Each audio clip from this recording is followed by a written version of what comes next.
آسانی والا معاملہ اختیار کیجیے، لوگوں کے ساتھ آسانی برتیے۔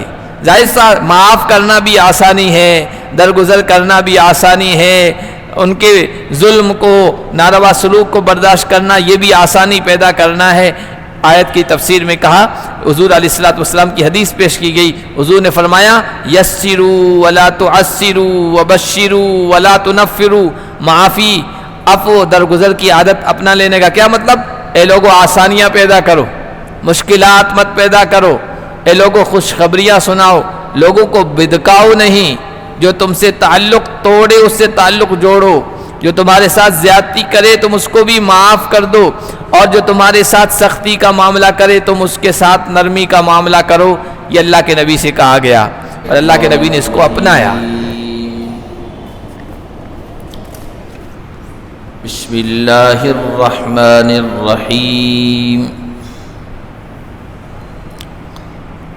ان ولی اللہ الذی نزل الکتاب وهو يتولى الصالحین والذین تدعون من دونه لا يستطيعون نصركم ولا انفسهم ينصرون وَإِن تَدْعُوهُمْ إِلَى الْهُدَى لَا يَسْمَعُوا وَتَرَاهُمْ يَنظُرُونَ إِلَيْكَ وَهُمْ لَا يُبْصِرُونَ۔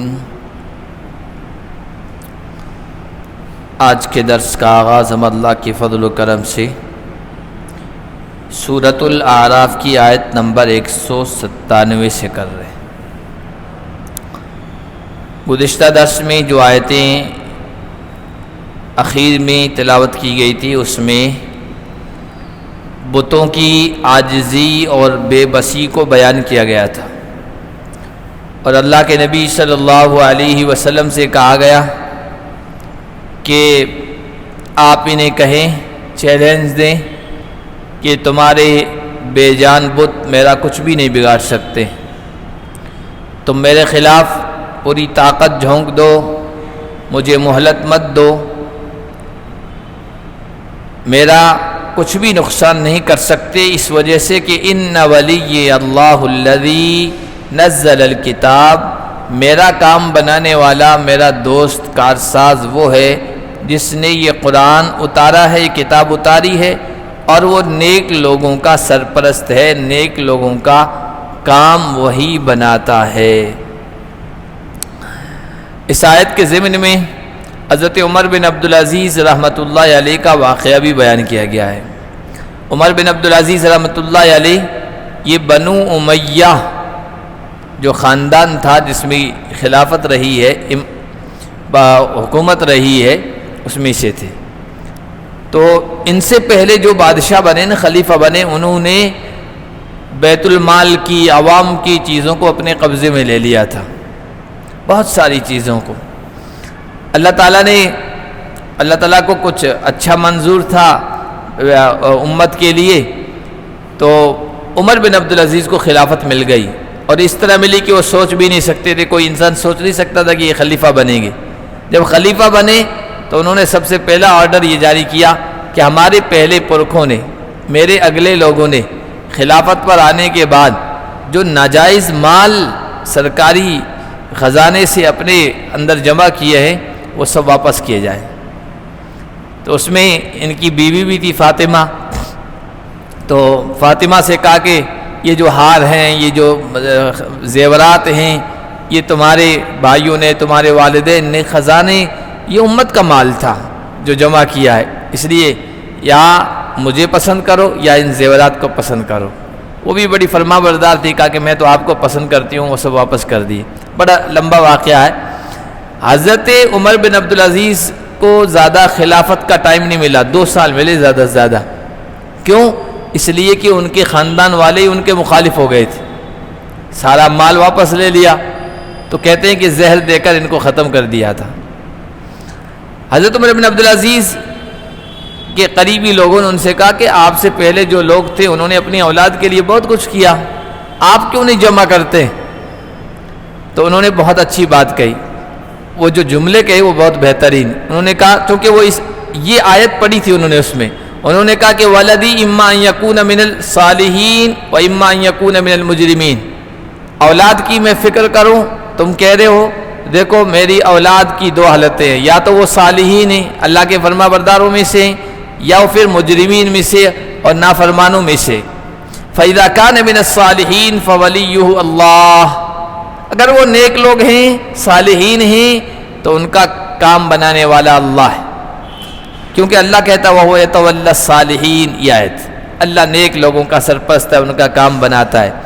وَمَنْ كَانَ اللَّهُ لَهُ وَلِيًّا فَلَا حَاجَةَ لَهُ إِلَى مَالِي، جس کا اللہ بن جائے اس کو میرے مال کی ضرورت نہیں، اللہ خود ان کے اسباب پیدا فرما دے گا۔ وَإِذَا كَانَ مِنَ الْمُجْرِمِينَ، اور اگر وہ نافرمان ہیں، مجرم ہیں اللہ کے، فَلَنْ أَكُونَ وَهِيرًا لِلْمُجْرِمِينَ، تو قرآن کہتا ہے موسیٰ کی زبانی، میں مجرموں کا پشت پناہ نہیں بنوں گا، مجرموں کا میں ساتھ نہیں دوں گا۔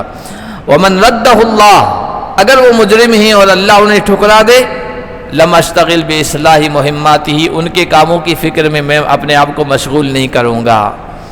تو بہت بہترین بات کہی، تو حقیقت یہی ہے اللہ جن کا سرپرست بن جاتا ہے ان کا کام بن جاتا ہے، تو میرا کام اللہ بنائے گا، تم کچھ بھی نقصان نہیں پہنچا سکتے۔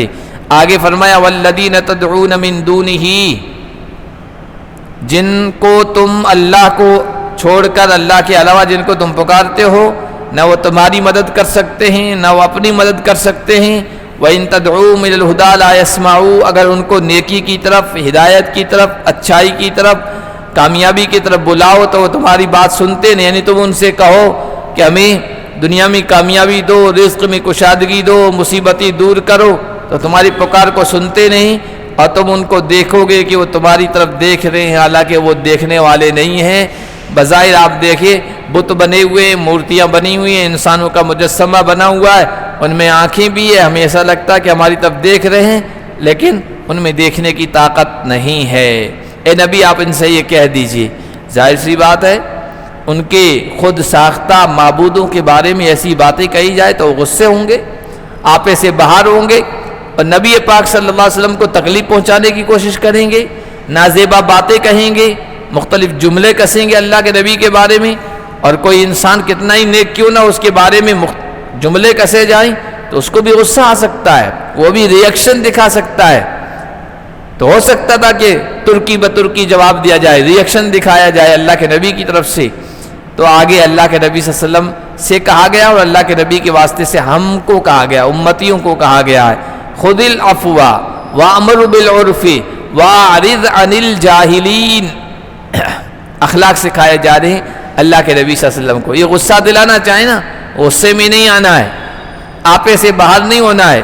یہ جو آیت ہے مختصر، خُذِ الْعَفْوَ وَأْمُرْ بِالْعُرْفِ وَأَعْرِضْ عَنِ الْجَاهِلِينَ، 3 کلمات ہیں یا 3 جملے ہیں، لیکن امام قرطبی رحمۃ اللہ علیہ نے کہا کہ اجمع آیت فی مکارم الاخلاق، قرآن کریم میں یا اللہ کے نبی صلی اللہ علیہ وسلم کے اخلاق میں جو باتیں سکھائی گئی ہیں نا اچھے اخلاق کی، اس میں سب سے جامع آیت، سارے اچھے اخلاق، اچھی صفات، اچھی چیزوں کو، اچھی عادتوں کو جمع کر دیا گیا، اور جس آیت کے اندر وہ یہی آیت ہے، اجمع آیت فی مکارم الاخلاق، اخلاق سکھائے گئے اس میں۔ حضرت اکرمہ کہتے ہیں اللہ کے نبی صلی اللہ علیہ وسلم پر جب یہ آیت اتری نا تو حضرت جبرائیل سے پوچھا، یا جبرائیل ما ھذا، یہ اللہ 3 چیزوں کا حکم دے رہے ہیں، یہ کیا ہے، اس کی تفسیر کیا ہے، اس کی وضاحت کیا ہے؟ تو حضرت جبرائیل نے کہا کہ ان تصل من قطعک وان تعطی من حرمک وتعفو عمن ظلمک، جو تجھ سے رشتہ توڑے تم اس کے رشتے کو جوڑو، جو تمہیں نہ دے محروم رکھے تم اس کو بھی دو، اور جو تم پر ظلم کرے، زیادتی کرے، ناروا سلوک کرے تمہارے ساتھ اس کو بھی معاف کر دو، درگزر کر دو۔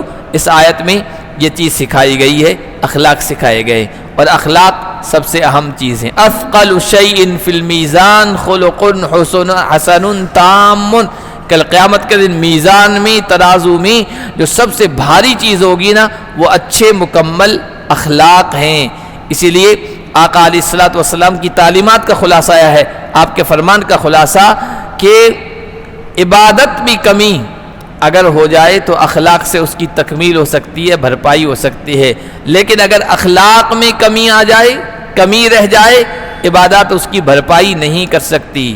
عبادت کرنا آسان ہے، اخلاق اپنانا، اچھے اخلاق اپنانا یہ بہت مشکل ہے۔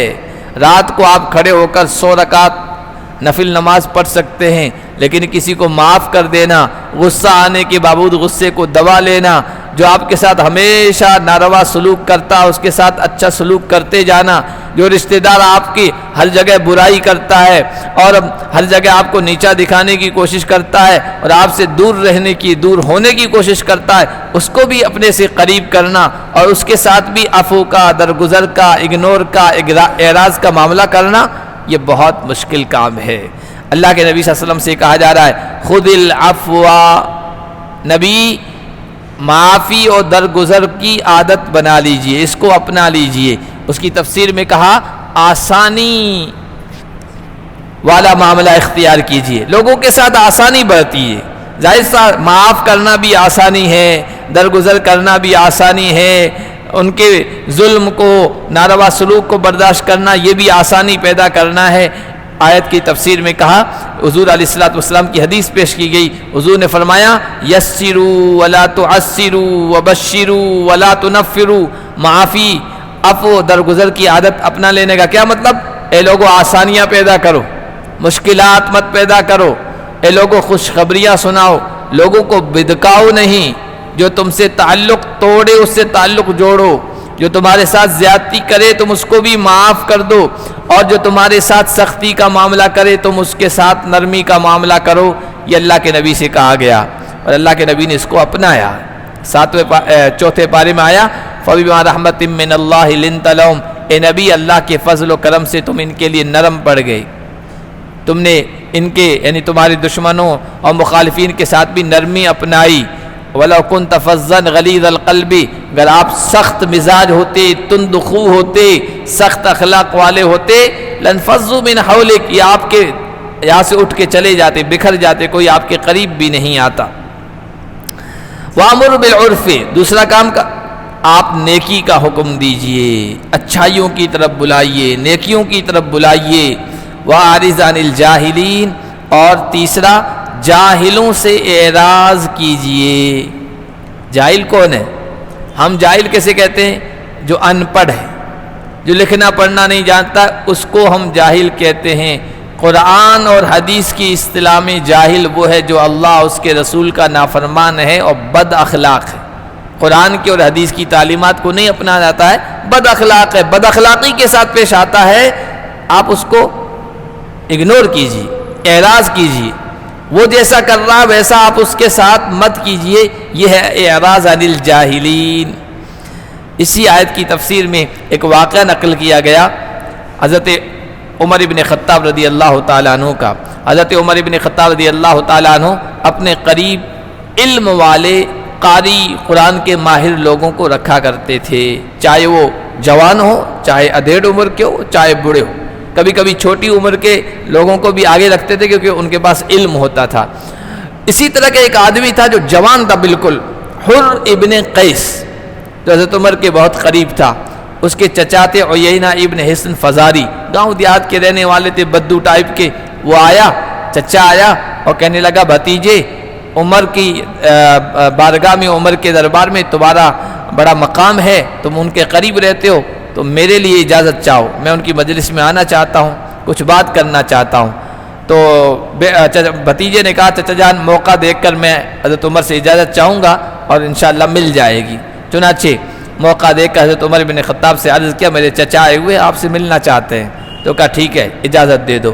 وہ چچا حضرت عمر ابن خطاب کے دربار میں آئے اور آتے ہی چھوٹ پڑے، دیہاتی تھے، آداب و آداب کا پتہ نہیں تھا، تھوڑے بد اخلاق بھی تھے، سخت مزاج بھی تھے۔ کہنے لگے یا ابن الخطاب لا تعطینا بالجزل ولا تحکم علینا بالعدل، عمر ابن خطاب اللہ نے مال دیا، مال غنیمت میں سے، اس میں سے تم ہم کو بہت زیادہ دیتے نہیں ہو اور تم ہمارے ساتھ انصاف کا معاملہ نہیں کرتے ہو۔ حالانکہ حضرت عمر کا انصاف مشہور تھا اور خوب دیتے تھے۔ یہ جملہ کہا نا، ظاہر سی بات ہے مجمع میں سب کے سامنے کوئی کہہ دے انسان آپے سے باہر ہو جاتا ہے، غصہ آ جاتا ہے۔ حضرت عمر تو ایسے بھی جلالی تھی، جلال آ گیا، اٹھے تاکہ اس کو سزا دیں۔ اتنے میں وہ جو نوجوان عالم بیٹھے تھے حر ابن قیس، انہوں نے یہ آیت تلاوت کر دی، خذ العفو وَأْمُرْ بِالْعُرْفِ وَأَعْرِضْ عَنِ الْجَاهِلِينَ۔ امیر المومنین اللہ نے اپنے نبی سے کہا ہے عفو و درگزر کو اپنا مزاج بنا لو، بھلائی کا حکم دو، جاہلوں سے اعراض برتو، ایسے لوگوں سے واپس اسی طرح کا جواب مت دو۔ حضرت عمر بن خطاب جو جلال میں آ گئے تھے نا، ایک دم رک گئی۔ حضرت عمر کے اوصاف میں صفات میں لکھا کان وقافا عند کتاب اللہ، اللہ کی کتاب کا حکم جب ان کے سامنے آ جاتا تھا بس ایک دم ٹھہر جاتے، جیسے گاڑی کو ایک دم وہ جو ایمرجنسی بریک ہوتا ہے نا کیسے لگتا ہے، ایسے حضرت عمر کو لگ جایا کرتا تھا۔ اللہ کی کتاب کا یہ حکم سامنے آیا، فوراً کہا ٹھیک ہے میں معاف کرتا ہوں۔ وَإِمَّا يَنزَغَنَّكَ مِنَ الشَّيْطَانِ نَزْغٌ فَاسْتَعِذْ بِاللَّهِ۔ پھر بھی انسان تو انسان ہے بھائی، معاف کرنے کا مزاج بھی بنا لیتا ہے، بھلائی کا نیکیوں کا حکم بھی دیتا ہے، اگنور بھی کرتا ہے، بہت نظر انداز کرتا ہے کسی جاہل کو، کسی گستاخی کرنے والے کو اور بد اخلاقی برتنے والے کو۔ پھر بھی انسان انسان ہے، غصہ آ جاتا ہے، اور غصہ شیطان کی طرف سے ہوتا ہے، غصہ آ ہی جاتا ہے انسان کو، انسان ہوگا اس کو آئے گا، فرشتے کو نہیں آتا ہے۔ تو اللہ نے کہا اما ینزغنک من الشیطان نزغ، اے نبی اگر شیطان کی طرف سے آپ کو کچوکا لگایا جائے، شیطان آپ کو ابھارے غصے پر، واپس ویسے ہی ترکی بترکی جواب دینے پر، وہ شیطان کرتا ہے کوشش۔ اللہ کے نبی صلی اللہ علیہ وسلم کی حدیث ہے کہ ان لابن آدم لمتین، ابن آدم پر دو طرح کے اثرات ہوتے ہیں۔ ایک لمت الشیطان، شیطان کا اثر ہوتا ہے، شیطان ہر وقت آدم کے ساتھ لگا ہے، آدم کے بیٹے کے ساتھ پیچھے لگا ہوا ہے اور اس کو گمراہ کرنے کی کوشش کرتا ہے، خیالات ڈالتا ہے۔ شیطان کا اثر، اس کے خیالات کا اثر کیا ہوتا ہے؟ اعاد بالشر و تکذیب بالحق، انسان کے دل میں شر برائی کے وسوسے آئیں، خیالات آئیں تو سمجھ لیجئے کہ شیطان ڈال رہا ہے، اور حق بات کو جھٹلانے کے جذبات آئیں یہ شیطان کی طرف سے ہے۔ وَلَمَّةٌ لِلْمَلِكِ، اور فرشتوں کے بھی اثرات ہوتے ہیں، نیکی کی توفیق مل رہی ہے، نیک جذبات آ رہے ہیں، اچھے خیالات آ رہے ہیں، نیک عمل کی توفیق ہو رہی ہے، تو اس کا مطلب یہ آپ کے ساتھ فرشتہ لگا ہوا ہے جو اللہ کی طرف سے ترغیب دے رہا ہے، شوق دلا رہا ہے نیکی کی طرف۔ اللہ کے نبی صلی اللہ علیہ وسلم سے پوچھا، اللہ کے نبی نے ایک موقع پہ کہا کہ اے لوگو، ہر آدم کے بیٹے، یعنی ہر انسان کی رگوں میں شیطان اسی طرح دوڑتا ہے، اس کا اثر جس طرح خون دوڑ رہا ہے۔ تو صحابہ نے پوچھا رسول اللہ آپ کے ساتھ بھی؟ کہاں میرے ساتھ بھی شیطان ہے، اور شیطان برائی اور وسوسے ڈالنے کی کوشش کرتا ہے، لیکن جو میرا شیطان ہے وَلَكِنَّهُ أَسْلَمَ، وہ ایک دم فرما بردار ہو گیا ہے، سرنڈر ہو گیا ہے، میرا کچھ بگاڑ نہیں سکتا، اور میرے حق میں فرما بردار ہو گیا، لیکن عام انسانوں کے سلسلے میں وہ گمراہی کی طرف لے جانے کی پوری کوشش کرتا ہے۔ تو کہا گیا اگر شیطان کی طرف سے آپ کو کچوکا لگایا جائے، وسوسہ ڈالا جائے، فاستعذ باللہ، اللہ کی پناہ میں آ جاؤ، اعوذ باللہ پڑھ لو، بے شک وہ سننے والا ہے، وہ جاننے والا ہے۔ اسی لیے جب بھی کسی کی گستاخی پر، بد اخلاقی پر، ناروا سلوک پر انسان کو غصہ آئے نا، تو سب سے پہلا کام کرے اعوذ باللہ من الشیطان الرجیم، اللہ کی پناہ میں آئے۔ پھر بھی انسان اپنے آپ پر قابو نہ پائے، غصہ کا اثر نہ جائے، تو پھر کہا گیا کہ درود شریف کی کثرت کرے، وظیفہ بنا لے، فوراً درود شریف پڑھنا شروع کرے، اس سے بھی نرمی آ جاتی ہے۔ اگر پھر بھی اپنے آپ پر قابو نہ آئے، غصے کا اثر اب بھی باقی ہے، تو اپنی حالت کو بدل لے، جیسے کھڑا ہے تو بیٹھ جائے، بیٹھا ہے تو لیٹ جائے، پھر بھی اثر نہیں ہو رہا ہے تو پھر حدیث میں آیا وضو کر لے، وضو سے بھی شیطانی اثرات ختم ہو جاتے ہیں۔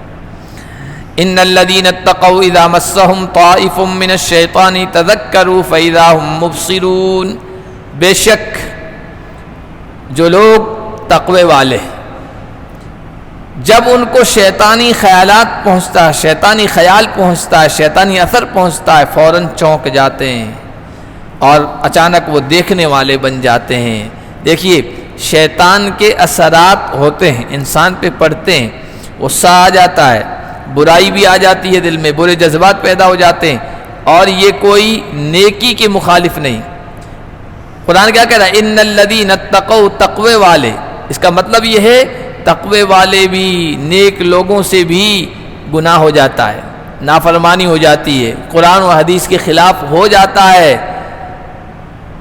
یہ نیک ہونے کا یا اچھا ہونے کا یہ مطلب نہیں کہ اس سے کبھی گناہ نہیں ہوتا ہے، لیکن تذکروا، غلط ہو جانے کے بعد، گناہ ہو جانے کے بعد، نافرمانی ہو جانے کے بعد وہ چونک جاتے ہیں، فوراً انہیں احساس ہو جاتا ہے، دیکھنے والے بن جاتے ہیں کہ ہم سے گناہ ہو گیا ہے، غلطی ہو گئی ہے، خطا ہو گئی ہے، چوک ہو گئی ہے، فوراً چونک جاتے، توبہ کرتے ہیں۔ توبہ کرنا یہ نیکی کی علامت ہے۔ وَإِخْوَانُهُمْ، اور ان کے بھائی، يَمُدُّونَهُمْ فِي الْغَيِّ، ان کو گمراہی کی طرف کھینچتے ہیں، سرکشی کی طرف کھینچتے ہیں، ثُمَّ لَا يُقْصِرُونَ، پھر وہ باز نہیں آتے ہیں۔ نیک لوگ تو باز آ جاتے ہیں، چونک جاتے ہیں، توبہ کر لیتے ہیں، لیکن دوسرے ان جیسے شیطان ان کو سرکشی کی طرف کھینچتا ہے، وہ اپنے گناہ پر اصرار کرتے ہیں، ضد پر اصرار کرتے ہیں۔ اس لیے آپ دیکھو کسی کو غصہ آتا ہے، اسے کہا اعوذ باللہ پڑھو گے، نہیں پڑھوں گا۔ پانی پی لو گے، نہیں پیوں گا۔ بھائی کھڑے ہو تو لیٹ جاؤ، وہ غصے پر غصہ کیا جا رہا ہوتا ہے، اس کو صحیح تعلیمات بتاؤ، صحیح بات بتاؤ نا، الٹا کرتا چلا جاتا ہے۔ اس کا مطلب شیطان پورا حاوی ہو گیا ہے، سرکشی کی طرف اس کو کھینچ رہا ہے۔ وَإِذَا لَمْ تَأْتِهِمْ بِآيَةٍ قَالُوا لَوْلَا اجْتَبَيْتَهَا، اللہ کے نبی صلی اللہ علیہ وسلم سے مخالفین طرح طرح کے مطالبات کیا کرتے تھے۔ ان مطالبوں میں یہ بھی ہوتا تھا کہ ہم جس طرح معجزہ مانگ رہے ہیں، کوئی نشانی مانگ رہے ہیں، وہ ہمیں دکھائیے، فرمائشی معجزہ، اپنی ڈیمانڈ کے مطابق ہمیں دکھائیے۔ اور وہ اس کو ہم تفسیر میں بار بار پڑھ رہے ہیں، 15ویں پارے میں بھی آیا، کبھی کہتے تھے آپ اللہ کے نبی ہیں تو یہ معجزہ کیجئے کہ آپ کا جو گھر ہے نا یہ سونے کا ہونا چاہیے، آپ بڑے دربار سے آئے نا، بڑی بارگاہ سے آئے نا، اللہ کی دربار سے، آپ اس کے نمائندے ہیں تو غریب نہیں ہوتے ہو، بڑی دربار کے نمائندے بڑے مالدار ہوتے ہیں، تو اتنے بڑے ہیں آپ، تو آپ کا گھر سونے کا ہونا چاہیے، تب جا کے ہم آپ کو اللہ کا پیغمبر مانیں گے۔ اور یکون لک بیت من زخرف او ترقی فی السماء، یا ہم اس وقت مانیں گے جب آپ یہ معجزہ دکھائیں کہ آسمان پر چڑھیں، ہم آپ کو دیکھیں چڑھتے ہوئے، جائیں تو خالی ہاتھ جائیں اور واپس آئیں تو آپ کے ہاتھ میں کتاب ہو، اور آپ یہ کہیں کہ یہ اللہ کی طرف سے آئی ہے، اور آپ کے ساتھ فرشتہ ہو جو کہے کہ یہ اللہ کا پیغمبر ہے، اللہ نے اس کو کتاب دی ہے۔ یا آپ مکے کی سنگلاخ زمین میں نہریں جاری کر دیں، باغات یہاں اگا دیں، طرح طرح کی یہ معجزات ہوتی۔ وَإِذَا لَمْ تَأْتِهِمْ بِآيَةٍ، اے نبی جب آپ ان کے پاس ان کی ڈیمانڈ کا معجزہ نہیں لے آتے ہیں، ان کے مطالبے کے مطابق نشانی نہیں لے آتے ہیں، حالانکہ یوں تو معجزات آپ نے ہزاروں دکھائے، بے شمار معجزات آپ نے دکھائے، کچھ ڈیمانڈ کے بھی تھے۔ ابو جہل آیا کہ کیا ہے ہاتھ میں، کہا میں بتاؤں یا جو ہاتھ میں وہی بتائے، کنکریاں تھی، وہ کلمہ پڑھنے لگے، اشہد ان لا الہ الا اللہ۔ کفار مکہ نے کہا چاند کے 2 ٹکڑے کر دو، کر کے دکھا دیا، یہ بھی ڈیمانڈ ہی تھی، کچھ معجزات ان کے ڈیمانڈ تھے، حضور نے اللہ تعالیٰ نے ظاہر کر دیے، لیکن بہت سارے تھے اللہ کی حکمت نہیں تھی ظاہر کرنا، اس لیے نہیں ہوتے تھے، تو کہتے تھے آپ اللہ کے پیغمبر نہیں ہیں، پیغمبر ہوتے تو ہماری ڈیمانڈ کے معجزے دکھاتے۔ تو وہ کہتے ہیں لولا استبیتہا، ان کی ڈیمانڈ کا معجزہ آپ نہیں دکھاتے، تو کہتے ہیں آپ چن کیوں نہیں لیتے، کھینچ کے لاتے کیوں نہیں، آپ دکھا دینا۔ قل انما اتبع ما یوحی الی من ربی، اے نبی آپ کہہ دیجئے میں تو پیروی کرتا ہوں اس کی جو میرے رب کی طرف وحی کی گئی ہے، میں اللہ کا رسول ہوں۔ اور قرآن میں اللہ کے رسولوں کے بارے میں، ہر رسول کے بارے میں قرآن کہتا ہے وما کان لرسول ان یاتی بآیۃ الا باذن اللہ، اللہ کی اذن، اللہ کی اجازت کے بغیر کوئی نبی کوئی معجزہ نہیں دکھا سکتا ہے۔ معجزہ اللہ کا حکم ہوتا ہے، اللہ کا فعل ہوتا ہے، نبی کے ہاتھوں سے ظاہر ہوتا ہے۔ نبی جب چاہے جس طرح چاہے دکھا دے، یہ نہیں ہوتا، اللہ جب چاہے نبی کے ہاتھوں دکھا دیتا ہے، اس کی صداقت کو، سچائی کو ظاہر کرنے کے لیے۔ ہاں میری طرف یہ قرآن وحی کیا گیا ہے، میں اس کی پیروی کر رہا ہوں، اور سب سے بڑا معجزہ تو یہ قرآن ہے، یہ کہنے کا مقصد ہے، سب سے بڑا معجزہ تو یہ قرآن ہے، اس میں غور و فکر کرو۔ ھذا بصائر من ربکم، یہ تمہارے رب کی طرف سے آنکھیں کھول دینے والی چیزیں ہیں، واضح چیزیں ہیں۔ بصائر ایک بصارت، آنکھوں کی روشنی کو بصارت کہتے ہیں عربی میں، اور دل کی روشنی کو بصیرت کہتے ہیں، یہ بصیرت ہے، دل کو روشن کرنے والی چیزیں ہیں یہ قرآن کی ہدایتیں، قرآن کی باتیں اور قرآن کی تعلیمات، یہ دل کی آنکھوں کو روشن کر دیتی ہے۔ آنکھوں کی بھی بینائی ہوتی ہے، دل کی بھی بینائی ہوتی ہے، کبھی ایسا ہوتا ہے آنکھوں کی بینائی ہے لیکن دل کی آنکھیں اندھی ہے۔ بار بار تفسیر میں بتاتا ہوں، بلال حبشی رضی اللہ تعالیٰ عنہ تھے، ظاہر میں کالے تھے لیکن دل کی آنکھیں بڑی روشن تھیں۔ بلکہ حضرت عبداللہ ابن ام مکتوم نابینا صحابی تھے، نابینا صحابی، نظر نہیں آتا تھا لیکن ایمان لے آئے۔ کیوں؟ اس لیے کہ دل کی آنکھوں سے اللہ کے نبی کی نبوت کو، صداقت کو، سچائی کو دیکھ لیا تھا۔ نابینا تھے، دل کی آنکھیں روشن تھی۔ اور ابو جہل، ابو لہب، عتبہ، شیبہ، ولید، یہ سب حضور کے رشتہ داروں میں سے تھے اور بظاہر بڑے خوبصورت لوگ تھے۔ ابو لہب، قرآن کہتا ہے ابو لہب خوبصورت تھا، اتنا بڑا، بڑی بڑی آنکھیں تھیں، بڑا چہرہ ایسا جیسے خون دوڑ رہا ہو چہرے پر، اتنا خوبصورت انسان تھا، لیکن دل کی آنکھیں اندھی تھی۔ تو قرآن تو یہی تو کہتا ہے فَإِنَّا لَا تَعْمَى الْأَبْصَارُ وَلَكِنْ تَعْمَى الْقُلُوبُ الَّتِي فِي الصُّدُورِ۔ اے لوگو، یہ آنکھیں اندھی نہیں ہوتی ہے، یہ آنکھیں اندھی ہوتی ہے جو دل کے اندر ہوتی ہے۔ یہ آنکھیں اندھی تھی عبداللہ ابن ام مکتوم کی، لیکن کوئی نقصان نہیں ہوا، دل کی آنکھیں کھلی تھی، نبی پر ایمان لے آئے اور اتنے عظمت والے اللہ کی بارگاہ میں بنے کہ قرآن ان کے باری اترا۔ عبس وتولی ان جاءہ الاعمی وما یدریک لعلہ یزکیٰ، یہ حضرت عبداللہ ابن ام مکتوم کے بارے میں آئی۔ وہ بیٹھے تھے، کچھ اور لوگ بھی بیٹھے تھے، مکہ کے بڑے سردار آئے، کہنے لگے یہ تو کوئی نابینا ہے، کوئی غلام ہے، کوئی نیچ ہے، کمتر ہے، ان کے ساتھ ہم نہیں بیٹھ سکتے، ذرا ان کو ہٹائیے پھر ہم بیٹھیں گے، آپ کی بات سنیں گے، ہو سکتا ہے اسلام قبول کر لیں۔ تو نبی کے ذہن میں، دل میں بات آئی کہ بڑے لوگ ہیں، اگر بات مان جاتے ہیں تو ان کے پیچھے پوری قوم ایمان لے آئے گی۔ اچھے جذبے سے حضور نے یہ چاہت دل میں آئی کہ یہ لوگ ایک طرف ہو جائیں۔ قرآن کی آیتیں اتر گئی، عبس وتولی ان جاءہ الاعمی، نبی کے بارے میں عبس وتولی ان جاءہ الاعمی، چہرے پر شکن ہی لے آئے، چہرہ پھیر لیا، پیٹھ دکھا دی، اس بات سے کہ ان کے پاس ایک نابینا آ گیا۔ بلکہ وہ تفسیر میں یہ ہے کہ پہلے سے بڑے لوگ بیٹھے تھے، اتنے میں عبداللہ ابن ام مکتوم چونکہ نابینا تھے نا، لیکن وہ دور سے کہتے ہوئے یا رسول اللہ یا رسول اللہ یا رسول اللہ، یہ کہتے ہوئے دور سے آ گئے۔ تو اللہ کے نبی کے دل میں آئی کاش یہ تھوڑی دیر نہ آتے تو یہ بات سن لیتے، اب یہ بات سنیں گے نہیں، یہ ذہن میں آیا۔ تو یہ آیتیں نازل ہوئی، عبس وتولی ان جاءہ الاعمی، ایک نابینا آیا تو آپ نے چہرے پر شکن ڈال لی۔ وما یدریک لعلہ یزکیٰ، تمہیں کیا پتا یہ جو تزکیہ، اپنے دل کی صفائی آپ کی تعلیمات سے حاصل کرے گا، وہ لوگ حاصل نہیں کریں گے۔ اور ان کی عظمت کو بتایا اللہ نے۔ پھر اللہ کے نبی صلی اللہ علیہ وسلم کے بارے میں آتا ہے، جب بھی عبداللہ ابن ام مکتوم آتے تھے نا حضور کے دربار میں، کہتے تھے بھائی جگہ کرو ان کے لیے، ان کو آگے آنے دو، مجلس میں آگے جگہ کرو، یہ وہ شخص ہے کہ ساتوں آسمان کے اوپر سے میرے لیے اس کی وجہ سے ڈانٹ پڑ گئی مجھے۔ ان جاءہ الاعمی وما یدریک لعلہ یزکیٰ۔ تو یہ ھذا بصائر من ربکم، سب سے بڑا معجزہ تو یہ قرآن موجود ہے، یہ تمہارے دل کی آنکھوں کو روشن کرنے کے لیے، اس کی باتیں واضح صاف ہیں۔ وہدن، یہ ہدایت ہے، یہ رحمت ہے، لقوم یؤمنون، ان لوگوں کے لیے جو ایمان رکھتے ہیں، یقین رکھتے ہیں۔ وَإِذَا قُرِئَ الْقُرْآنُ فَاسْتَمِعُوا لَهُ وَأَنصِتُوا لَعَلَّكُمْ تُرْحَمُونَ، اور جب قرآن کو پڑھایا جائے تو اس کو غور سے سنو اور خاموش رہو تاکہ تم پر رحم کیا جائے۔ اسی آیت کی بنا پر حضرت امام ابو حنیفہ رحمۃ اللہ علیہ نے کہا ہے کہ قرآن جب پڑھا جائے تو غور سے سننا ہے، خاموش رہنا ہے، کچھ بھی نہیں پڑھنا ہے۔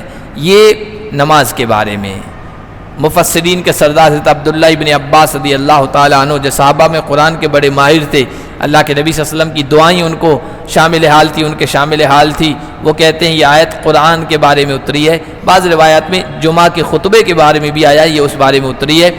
تو سب سے پہلا مصداق نماز، اس لیے امام ابو حنیفہ کہتے ہیں نماز میں امام کے پیچھے جب کھڑے ہوں مقتدی بن کر تو کسی بھی صورت میں، کسی بھی شکل میں کچھ بھی نہیں پڑھنا ہے۔ دو حکم ہے، فَاسْتَمِعُوا لَهُ وَأَنصِتُوا، غور سے سنو۔ جب امام جہری نمازوں میں، پڑھی جانے والی نمازوں میں، قرات پڑھی جانے والی نمازوں میں زور سے پڑھتا ہے تو غور سے سنو۔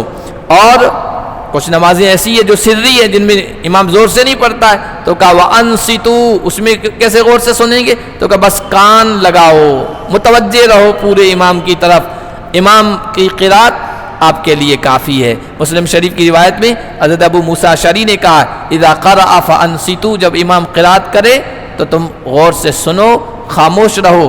اور دوسری روایت میں آیا من کان لہ امام فقراءۃ الامام لہ قراءۃ، جو امام کے پیچھے نماز پڑھ رہا ہو، جس کا امام ہو، تو امام کی قرات مقتدی کے لیے کافی ہے، مقتدی کو کچھ بھی پڑھنے کی ضرورت نہیں ہے۔ تو یہ قرآن کا حکم ہے کہ جب قرآن پڑھا جائے تو خاموشی کے ساتھ اس کو سنو، لعلکم ترحمون، تاکہ تم پر رحم کیا جائے۔ وَاذْكُرْ رَبَّكَ فِي نَفْسِكَ تَضَرُّعًا وَخِيفَةً وَدُونَ الْجَهْرِ مِنَ الْقَوْلِ بِالْغُدُوِّ وَالْآصَالِ وَلَا تَكُن مِّنَ الْغَافِلِينَ، اور اپنے رب کو یاد کرو اپنے جی ہی جی میں، تضرعاً عاجزی کے ساتھ، وخیفتاً اور ڈر کے ساتھ، ودون الجہر من القول اور بلند آواز سے کم۔ اللہ کا ذکر کرنا ہے، ذکر میں دعا بھی آتی ہے، اللہ کو یاد کرنا ہے، تو اس میں پہلی کیفیت، بہترین کیفیت یہ ہے کہ چپ کے اللہ کو یاد کرے، آہستہ۔ اور اگر آواز تھوڑی بلند ہو تو بہت زیادہ بلند نہیں ہونی چاہیے، دون الجہر من القول، درمیانی آواز ہونی چاہیے۔ علماء کرام نے اسی وجہ سے لکھا ہے دعا ہے، ذکر ہے، اس میں بہتر تضرع ہے، عاجزی ہے اور آہستگی ہے، آہستہ کرنا ہے۔ اسی لیے نمازوں کے بعد جو دعائیں کی جاتی ہیں نا، بعض جگہوں پر بہت زور سے کی جاتی ہے، بلکہ قرات کے انداز میں، تلاوت کے انداز میں کی جاتی ہے، وہ بہتر نہیں ہے، وہ مناسب نہیں ہے، اس لیے کہ دعا اور ذکر کو آہستہ کرنے کا کہا گیا ہے۔ حضرت عمر بن خطاب، حضرت ابو بکر رضی اللہ تعالیٰ رات میں اٹھتے تھے، قرآن کی تلاوت کرتے تھے نفل میں، تو ایک مرتبہ اللہ کے نبی صلی اللہ علیہ وسلم گزرے، دیکھا کہ ابو بکر جو ہے نا آہستہ آہستہ پڑھ رہے اور حضرت عمر زور سے پڑھ رہے ہیں، زور سے مطلب اتنا زور سے نہیں کہ دوسروں کو تکلیف پہنچائے، لیکن بہرحال بلند آواز تھی تھوڑی۔ تو اللہ کے نبی نے بعد میں پوچھا ابو بکر تم آہستہ کیوں پڑھ رہے تھے؟ کہا یا رسول اللہ میں جس کو سنانا چاہ رہا تھا وہ سن رہا تھا، اس لیے میں آہستہ پڑھ رہا تھا۔ نے اللہ عمر تم کیوں زور سے پڑھ رہے تھے؟ کہا یا رسول اللہ جو سوئے ہو میں ان کو جگانے کی کوشش کر رہا تھا اور شیطان کو بھگانے کی کوشش کر رہا تھا۔ اللہ کے نبی صلی اللہ علیہ وسلم نے دونوں کی تعریف کی کہ تم دونوں اپنی اپنی جگہ صحیح ہو، لیکن ذکر اور دعا کے بارے میں عام طور پر حکم یہی آہستہ ہو، چیخ کرنا ہو، اللہ کو بلانا ہے، دعا کا مطلب اللہ کو پکارنا، اللہ کو یاد کرنا ہے۔ حدیث میں آیا فَإِنَّهُمْ لَا تَدْعُونَ أَصَمَّ وَلَا غَائِبًا، زور سے چیخو مت، کیونکہ تم نہ بہرے کو پکار رہے ہو نہ کسی غائب کو جو موجود نہیں ہے اس کو بھی نہیں پکار رہے ہو، اللہ ہر جگہ ہے، ہر ایک کی سننے والا ہے۔ تو کہا کہ اللہ کو یاد کرو، کب؟ بالغدو والآصال، صبح میں اور شام کے وقت، اور غافلوں میں سے مت ہو جاؤ۔ علماء کرام نے لکھا صبح شام کا کیا مطلب؟ یہ دو وقت بہت اہم ہے، تو صبح شام کی دعائیں اللہ کے نبی سے ذکر و اذکار منقول ہیں، اس وقت وہ پڑھ لینا چاہیے، اللہ کی یاد ہو جائے گی، اس حکم پر عمل ہو جائے گا۔ دوسرا یہ کہ نمازوں کے پابند ہو جائیے۔ صبح کا ٹائم فجر کا ٹائم ہے، اصیل کہتے ہیں زوال کے بعد سے لے کر شام تک کے وقت کو، تو زوال کے بعد ظہر کا وقت شروع ہو جاتا ہے، پھر عصر، مغرب، عشاء، یہ سب اس وقت میں آ جاتی ہے۔ تو اس کا مطلب یہ ہے کہ جو آدمی 5 وقتہ نماز کا پابند ہے وہ اللہ کا ذاکر ہے، وہ ذکر کر رہا ہے، اللہ کی ذات اس کو یاد ہے، اور جو نمازیں نہیں پڑھتا ہے وہ غافل لوگوں میں سے ہے، اللہ کی یاد اس کو حاصل نہیں ہے۔ بے شک جو مخلوق تمہارے رب کے پاس ہے، مراد فرشتے ہیں، لا یستکبرون عن عبادتہ، وہ اس کی عبادت سے تکبر نہیں کرتے، عبادت میں ہلکا پن یا اپنے آپ کو حقیر نہیں سمجھتے ہیں کہ ہم اس کے سامنے کیوں جھکیں، کیوں رکیں، رکوع کریں۔ وَيُسَبِّحُونَهُ، وہ اس کی تسبیح بیان کرتے ہیں، وَلَهُ يَسْجُدُونَ، اور اس کے سامنے سجدہ ریز ہیں۔ تو گویا کہا جا رہا ہے تم بھی اللہ کے سامنے سجدہ ریز ہو جاؤ۔ اب اللہ کے سامنے سجدہ کرنا عبادت کے طور پر صرف 2 موقعوں پر امام ابو حنیفہ کہتے ہیں، ایک تو یہ کہ قرآن کی آیت پڑھی جائے سجدے والی تو سجدہ کریں، اور ایک کوئی نعمت مل گئی ہے شکر کا سجدہ کرتے ہیں وہ کریں۔ اس کے علاوہ صرف سجدے کرنا یہ بہتر نہیں ہے۔ اگر آپ کو زیادہ سجدہ کرنا، کیونکہ حدیث میں آیا کہ اللہ کے نزدیک بندہ سب سے زیادہ سجدے کی حالت میں ہوتا ہے، تو پھر آپ نفل نماز پڑھیے خوب اور اس میں سجدے کیجئے بار بار، تو یہ سب سے بہترین حالت ہوگی۔